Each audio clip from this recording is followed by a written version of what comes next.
வல்லமையுள்ள தெய்வம். அற்புதம் நடக்கும். கிட்னில இருக்க பிரச்சனை மாறும். ஆமென். மூளையில இருக்க பிரச்சனை மாறும். ஏன்னா அவர் வல்லமை உள்ளவா. நரம்பு அடைப்பு மாறும். அடிக்கடி வருகிற கை கால் இழுக்கிறது மாறும்.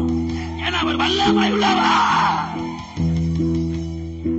அல்லேலூயா. ஆமென். உன் தலைவலி மாறும். எத்தனை மாத்திரை போட்டு மாறாது. வல்லமை வந்தா மாறும்.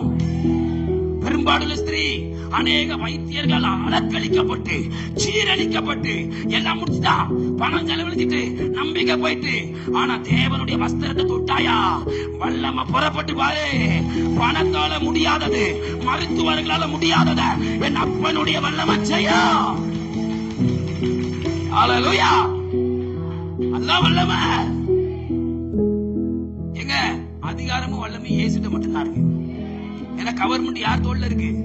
அவர் தோல்ல. பக்கத்துல அதிகாரமும் அவர்கிட்ட தான் இருக்கு, வல்லமையும் அவர்கிட்ட தான் இருக்கு. அல்லேலூயா. உலகத்துல போலீஸ் தெரியுமா? போலீஸ் துப்பாக்கி வச்சிருப்பான், யாரையும் சுட முடியாது. அதிகாரம் உண்டு, வல்லமை கிடையாது.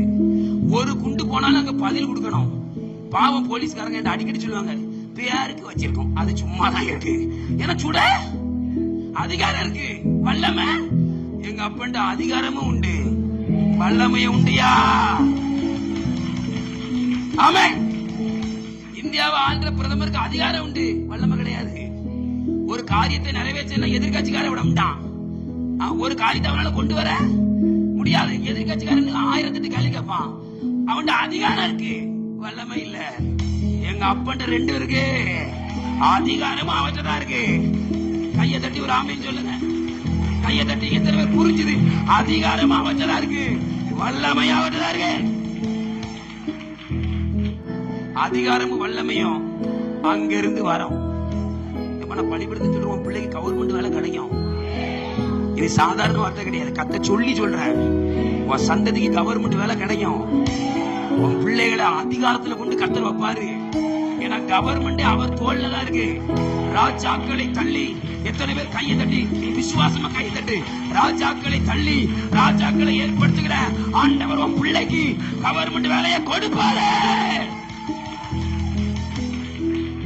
அல்லேலூயா.